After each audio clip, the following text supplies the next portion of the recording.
Dogworks Radio is sponsored by Alaska Dogworks. Check out their website at alaskadogworks.com. From First Paw Media, sponsored by First Paw Coffee Company, this is the Dog Driver Show. Visit our website at dogworksradio.com. Now here are your hosts, Robert Forto and Parto. Hello and welcome everybody. This is Robert and I'm here with my co-host KP and we are the Dog Driver Show, and today we have a guest calling in from Wisconsin. KP, who do we have today? Today we have a very, very interesting interview with someone who's in the sled dog milieu for years and been running purebred AKC Siberian Huskies in the Midwest circuit. We have Kim with us. Kim, how are you doing? I'm doing fantastic, thank you. Kim, why don't you give us a little bit of background about yourself and what you do and what are you about? Okay. Well, I live in Langley County, which is located in northeastern Wisconsin. I do believe that you've been to the area before, haven't you? Yes, we used to race in that area. Absolutely, absolutely. Okay. So there is quite a history of sled dogs in Langley County. So I was actually introduced to sled dogs by my husband, Phil Ruhl, and he was involved with sled dogs since the 80s, and he had an established purebred kennel known as Howling Spirit Racing Siberians. So I actually learned about sled dogs under a mid-distance format. So when I first met Phil, we'd take teams of 6 to 10 dogs out anywhere from 10 to 40 miles. So my first race was actually in Wyoming at the Waikolo Classic in 2011. So at that time, though, I had no idea that sled dogs were going to be a big part of my life, and I certainly didn't know I'd be competing in limited class sprint racing. So that's another story how I got involved in sprinting. Phil and I were looking at adding some new traits to the line and decided on Loki Bowden. And our female actually came into season in the winter of 2013. So we met up with the Gilchrists at a sprint race. And I decided to participate at the event, which was my second race. And after that event, I decided my future focus would be limited sprint racing. So I actually started sprint racing in 2014. My husband's the one that had been racing for many, many years. So, Kim, tell us a little bit. We talked about sprint racing, the classes you race in, and a lot of our listeners, they're not familiar with some of the lingo that we use: limited class, open class, mid-distance, and explain a little bit about limited racing and limited sprint racing and what is about distances and number of the dogs and what you do with them. Well, I typically compete in the 4-dog sprint and the 6-dog sprint. The number of dogs that you have typically dictate the distance you're going. So if you're running 4 dogs teams, you're running 4 miles. If you're running 6-dog teams, you're running 6 miles. I am looking at doing the 8-dog class this year. Typically, our area usually did 10-dog, 10-mile, or open class. But last year we saw some 8-dog, 8 miles. So I'm looking at doing that this next season. So in the circuit, as you know, as I know, the purebred class is a separate class that we have among the participants. Explain a little bit how this is set up among some of the hounds and Alaskans and the AKC purebred dogs we have. Well, there's a misconception that they're different classes. They're really not. I think that that's where a lot of people are confused. There's only one class, but there are different groupings. So day 1, typically you start out in your grouping, and then day 2 of the competition, you start out by your time. So because we have registered breed dogs, I do compete in the registered breed grouping. But often day two, I'm starting, more with what they call the pro class or the class A. We always try to finish within 10% of the winning mixed breed team. So that's what our goals are at every race, is to finish within 10% of the winning mixed breed team. So let me understand. So the purebred and the mixed bred, they mingle, and they can be first, third, fourth in the same group. Is that correct? Absolutely, it's correct. And how ISDRA format is set up, if you're interested, like in the ISDRA Medal program, they give you points based on where you finish. Not necessarily where you finish in your grouping, but where you finish in the class. So they do separate the results on their website, but the points you're competing for, everyone in the class is competing for those same points. As a lot of our participants and myself, as a matter of fact, we started with Siberian Huskies and Purebreds years and years ago.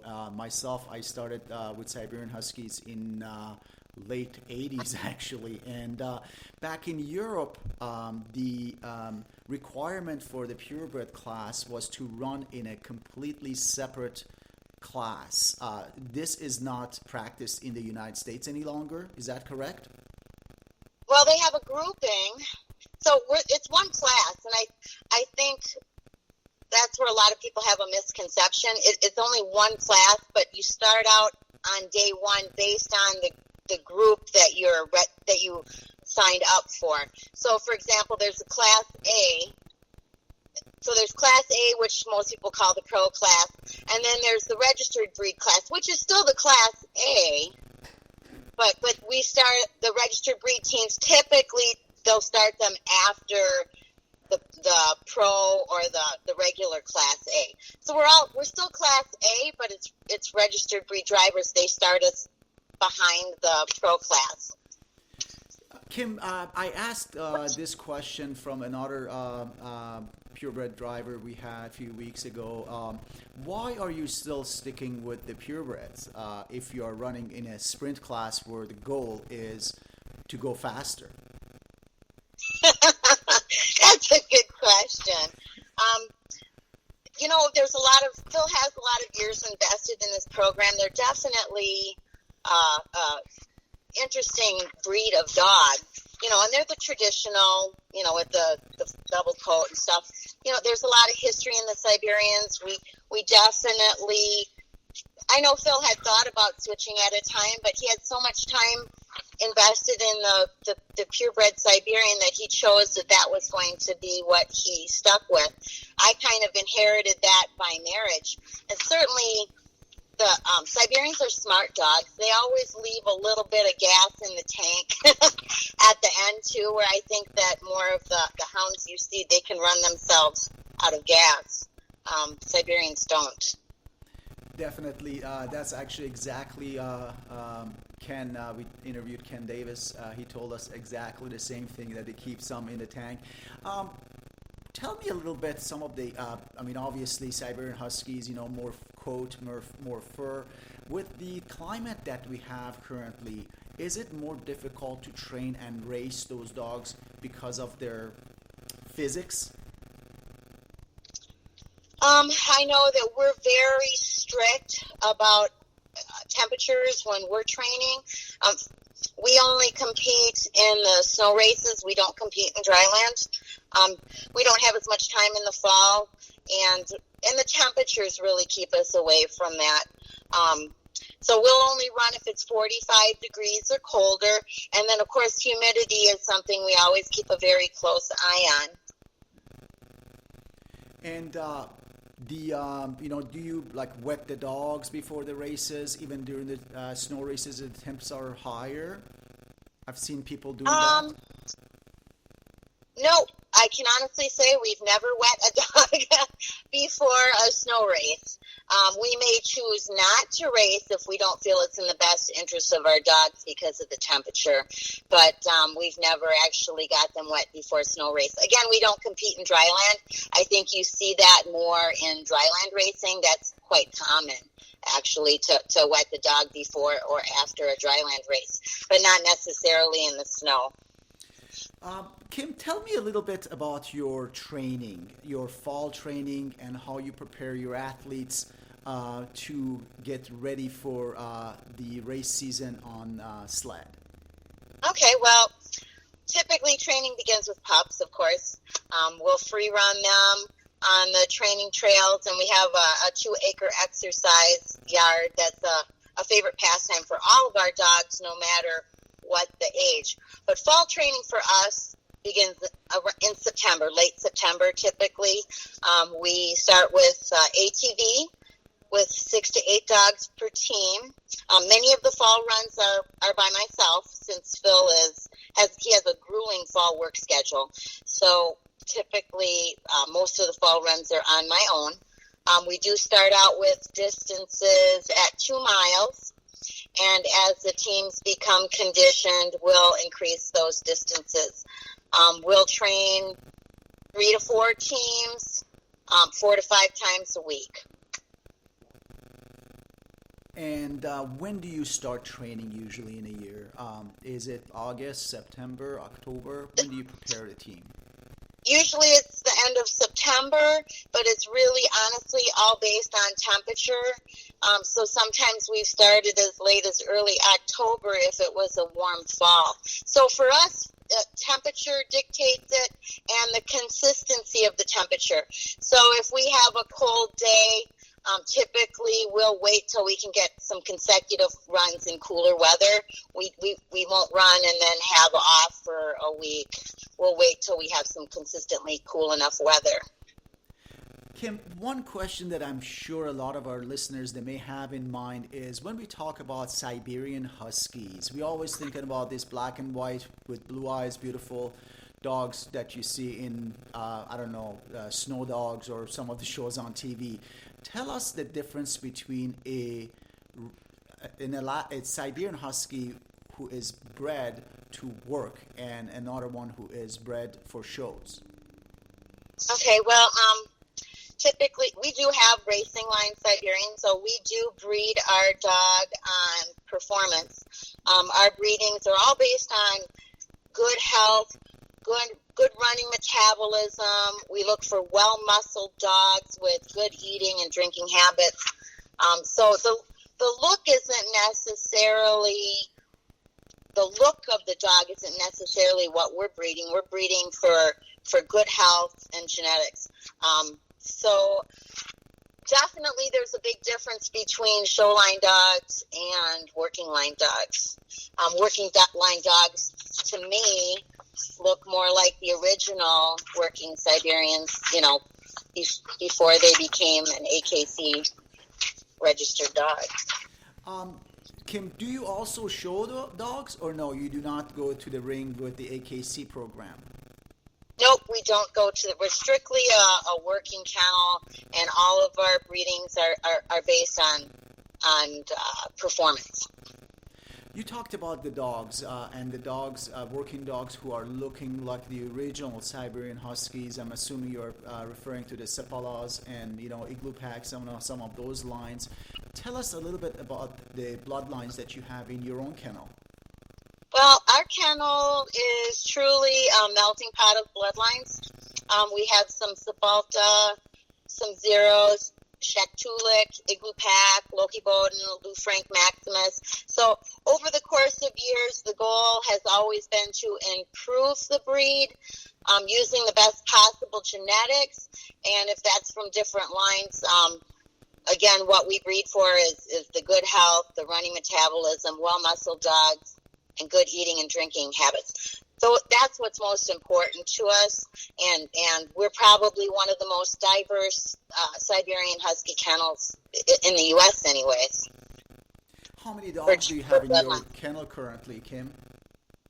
We have 35 to 45 dogs, which includes our pups, our racing dogs, and our retired dogs. And for breeding, do you outsource for other studs, or you maintain the lines that you have in-house, basically? Well, our breedings are done in-house, and we do import dogs based on the focus of what we need, our kennel needs to improve the bloodlines for that year. So what we're breeding for, as far as trying to introduce to our bloodlines or improve on, may be different than what it is the year before. So it's based on what our focus for the year is to improve our kennel. But we do breeding in-house, and then we also breed to other dogs from other kennels. So tell me a little bit about your actually nutrition program. A lot of us with hounds and with English Pointer, German Shorters, side hounds that we have, our diets, they have to be extremely rich to get these high strong dogs on a healthy weight. What about the Siberian Huskies? Well, at our kennel, we feed mostly, we feed a raw meat diet. So it includes mixed beef, beef mixed with other ingredients like bone meal, fish meal, powdered egg, some other supplements to make a complete racing diet. We do feed that diet all year round. We just adjust the portions of the meal based on the dog's needs. Sometimes we'll cut, we'll use a little fattier beef certain times of the year than others based on if we need to put some weight on the dogs. But we do feed a raw meat diet year round. And during the race season, you maintain the same diet, just increase the quantity, then is that right? Correct. That's correct. So talking about the race season, what are the races you are planning to run for the next season? Well, we because we live in the Midwest, we do participate in the Midwest racing. We do like to go up to Canada once in a while to do some races if the schedule here in the States allows us to. If there is not good snow, we'll go find the snow. But typically the races we enjoy are Kalkaska, Doty, Dog Days of Winter, and Land O'Lakes. Those are three of my favorite races that we hope see go off every year. Kim, this is Robert here. I have a couple of questions in regard to running with Siberians. I think I missed it at the top. How long have you been involved with the sport and Siberians? Well, our kennel's been in existence since the 80s. I'm fairly new to dog mushing. I was lucky that when I did get involved in mushing, I got involved with somebody who'd been, with the sport for a long time. So I was able to, learn a lot quickly because I live with Phil, we're married. But my first race was in 2011. I'd really only been on the sled a couple of times before that race. And then again, my second race was in 2013. My full race season, the full race season I did was in 2014. And okay. I've been consistently racing since 2014, and entire seasons. So, like KP and many others on our show, we also got started in the Siberians. I ran my first race, I believe, in 1994. So dang near 26 years ago. And I guess my question to you was, maybe you've heard this from your husband or other people around races, but what have you seen the big change in the Siberian in all those years? Do you know? Well, based on past articles and archives that Phil has shown me and that I've looked at, there were far more breeding and competitive racing kennels back in what Phil always calls the heyday. So currently we're seeing more rescue dogs, at least down here in the 48. We're seeing more rescue dogs, showline dogs, the backyard bred Siberians at the races. So our hope is that quality and racing lines will make a comeback. And Right. that's not just with the registered breed. I'm hoping that for the mixed breeds as well, because we have seen some decline in that as it changes over the years.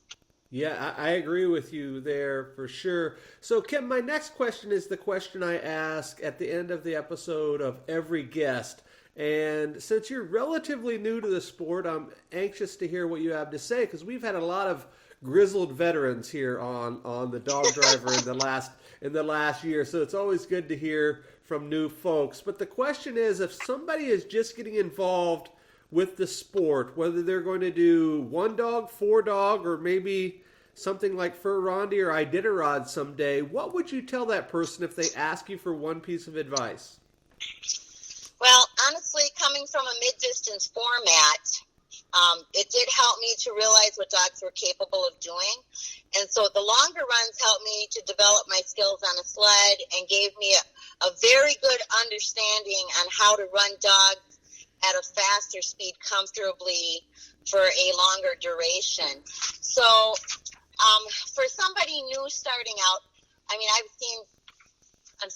seen people at races that, could use more skills on handling the dogs. I actually, before I ever even stepped on the runners, because of course I wasn't involved in the sport before I met Phil, I actually learned by helping him, and he was training mid-distance, so I got a lot of time working with the dogs way before I even stepped on the runners. And I learned a lot about handling dogs, which made me, when I did get on a sled, a more confident driver. I think that people should take advantage if they have the opportunity to work with an established kennel. That's a good way to start and to learn about the dogs and to see what type of dog they want to race. Whether it be a registered breed dog or, a hound or something, they are very different. The fundamentals are the same, but they are a different type of dog. And I think learning the most you can from somebody who already knows a lot about the sport is a good place to start. So always have a very good mentor. That's great advice. KP, anything else in closing?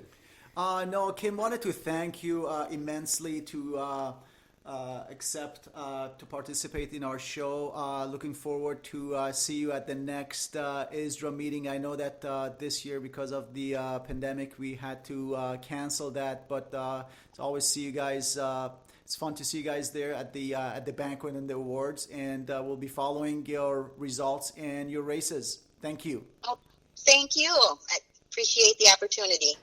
Thank you very much. On behalf of my co-host today, KP, this is Robert for the Dog Driver Show. Make sure you check us out online by searching DogWorks Radio, and we're at dogworksradio.com. We will see you guys next time. Goodbye. From First Paw Media, this is the Dog Driver Show. We hope you enjoyed this podcast, and we invite you to subscribe in Apple Podcasts, Spotify, Stitcher, or wherever you get your podcasts. You'll find a link on the episode notes. You can tap or swipe on the episode cover art, and you can see some offers from our sponsors. You can support our show by supporting them. If you like what you have heard, we would love it if you could give us a 5-star rating and tell your friends how to subscribe too. Your hosts are Robert Forto and Kurosh Parto. Our producer is Robert Forto and created for First Paw Media.